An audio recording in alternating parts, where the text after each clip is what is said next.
So we've known each other for years, I know, man. and the relationship started like kind of right across the street. Yeah. And my first question was, what was that moment when you decided that you was stepping out from the career you had Yeah. established over there at the studio and say, I'm a dip into this filmmaking? It was a multi-stage process. I mean, one of my best friends, Lena Waithe, was also working at the Paramount lot. She was a writer's assistant for the game. I was working in publicity, and we had lunch one day, and there was a script I had written. She read. That's how we became friends. We were in a writer's group together called 2%. And she was like, "What's up with that script, man?" And I was like, "Oh, I think I'm gonna name it Dear White People, but yeah, it's just not where I want it to be." And she was like, "Well, why not? Like, I love that script. Where is it?" And that plus just sort of feeling like, you know what?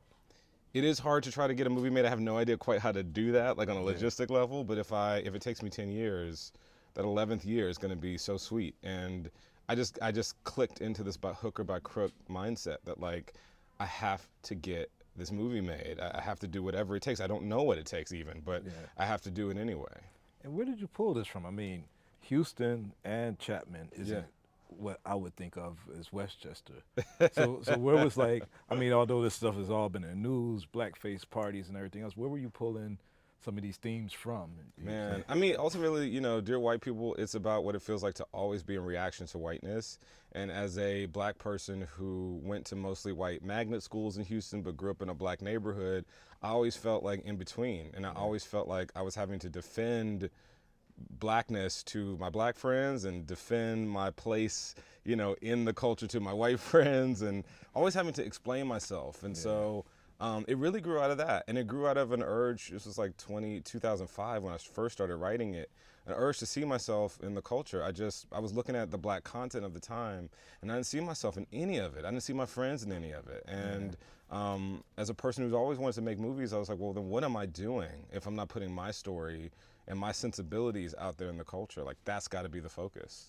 Season 2, without giving any spoilers away, deals with a lot of trolls and stuff like that.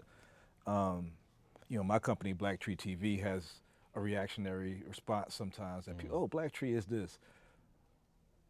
How much was the vitriol from the Twitter sphere for just the title Dear White People to you? There was a lot of vitriol for the title Dear White People. Some of it was genuine confusion. Some of it was genuine like, isn't this race? You know, the assumption that Dear White People is even aggressive at all in some ways proves the point of the show. But then there were people who sort of were encouraging a kind of vitriol. They were sort of weaponizing people's propensity to be outraged.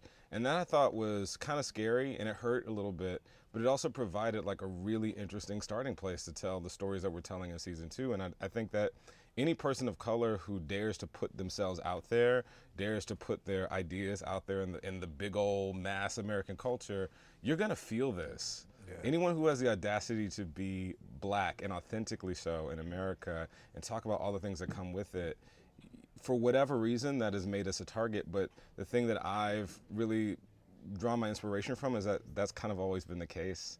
Yeah. We are not the first generation to do that, and we can't be the last. We have to fight anyway. We can't let, you know, these forces silence us. For what? Yeah. We're here now. This is America. Kendrick won a Pulitzer, and Donald Glover, you know, set the world on fire. We're not going back. Yeah, that's what's up. Justin, keep doing your thing, man. We'll keep watching. I appreciate that, man.